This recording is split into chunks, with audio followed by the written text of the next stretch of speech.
আসসালামু আলাইকুম সবাইকে, কেমন আছো আমার প্রিয় ইউটিউব ফলোয়ার্সরা? দীর্ঘ বিরতির পর আমি আবার ফিরে এসেছি। আমি কিন্তু বলেছিলামই যে ঢাকা যাওয়ার পর থেকে আমি আর বেশ কয়েকদিন অ্যাক্টিভ থাকতে পারবো না বা কোনো ব্লগ আপলোড করতে পারবো না, ঠিক তাই হয়েছিল। তো যাওয়ার পর থেকে আমার বেশ কিছু এক্সাম ছিল, সেগুলো শেষ করেছি। আবার বেশ কিছুদিন কম্পিউটার ক্লাসও কিন্তু আমার গ্যাপ গিয়েছে, যার কারণে বেশ কিছুদিন পর ক্লাসে গিয়ে তো বেশ কিছু ধমক তো আমাকে খেতেই হয়েছে। তো যাই হোক, তারপর বেশ কিছু প্রেজেন্টেশন যেগুলো হচ্ছে ছেলেদের ব্যাচ থেকে সাবমিট করেছিল, তো সেগুলো আমাদের সব মেয়েদের আর কি দেখাচ্ছিল স্যার যে প্রেজেন্টেশন নাকি অনেক বেশি সুন্দর হয়েছে। আর আসলেই কিন্তু ছেলেদের প্রেজেন্টেশনটা অনেক বেশি সুন্দর হয়েছিল।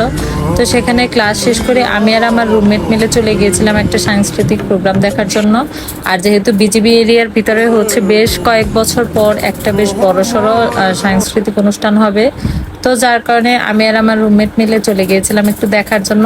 আর এ সব কিছু দেখতে না দেখতেই হুট করে প্ল্যান হয় যে আমাকে পরের দিন আবার হচ্ছে আমার শ্বশুর বাড়ি আসতে হবে, যার কারণে এর মধ্যেই কিন্তু আমি চলে এসেছি আর ব্লগ আপলোড করে ফেললাম।